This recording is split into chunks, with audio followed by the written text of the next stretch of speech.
We've now seen all of the ways that you can change the colors that are involved in a gradient, but in addition to that, you have tons of control over the way a gradient looks using the gradient tool, which you can find third from the bottom on the left hand side in this tools panel.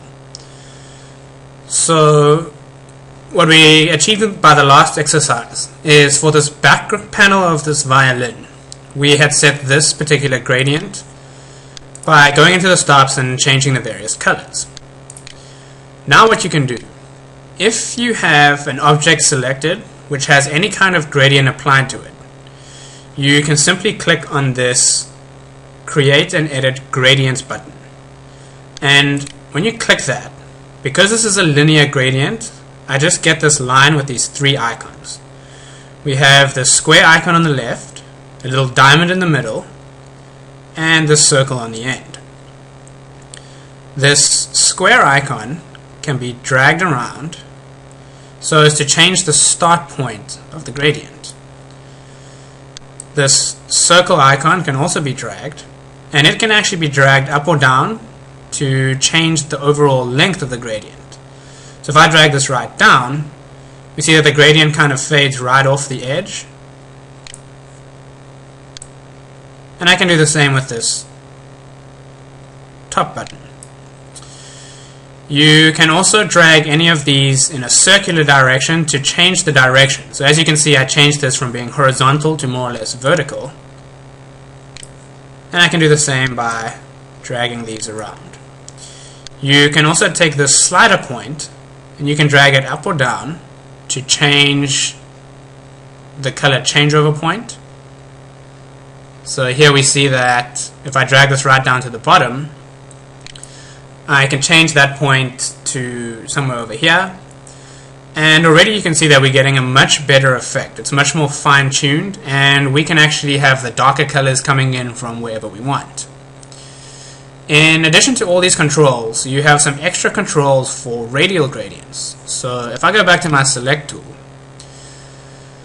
we see here in the fill and stroke panel with fill selected that we have a linear gradient. If I change this to a radial gradient, you see what we get now is this effect where we have a circle coming in from the middle and going out towards the outside. The first thing I want to do is I want to reverse the way that this is working. So what I can do is I'm just going to click Edit for this gradient. I am going to go to this bottom stop, and I'm just going to copy this color. And that's something that I'm going to have to copy and just paste and keep somewhere so that I know exactly what it is. You can even write it down. So we know that it's FFDE00FF. And then what I'm going to do is I'm going to go to this top stop. And we see here that it's got a different numerical value. This one I'm just going to copy. And I'm going to go back to the bottom stop. And I'm just going to paste that in. So now what we have is the bottom stop is the same color as the top stop, which is halfway there but still not exactly what we want. So now I'm going to type in that first value that I had to write down or copy somewhere else. So that was FFDE00FF. And so now we're getting the effect that we want. So as you can see, the bottom stop is what comes in from the outside with a radial gradient, and the top one is what's in the very center. So now that we've achieved that, I can close out of there, and if I now get the gradient editing tool, we get some additional controls. You can see that instead of a straight line, we get this kind of L-shaped effect. And first of all, what we can do is we can drag either of these circles in or out to change the shape of the gradient. So this gives us something that's very much like a thin oval. We could drag this far out to get a kind of flatter oval. For each particular side of the gradient, you can again change these points.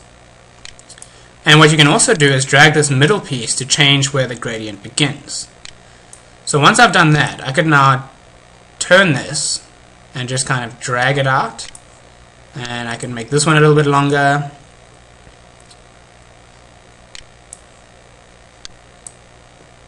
and make this longer as well. And what you see is that we now get a really nice effect where we have this kind of circular gradient that's coming in from the top and creating a nice lighting effect. And I think that looks really good. So I'm going to leave it there. I'm going to click the select tool to get rid of that gradient editor. And there you have your results.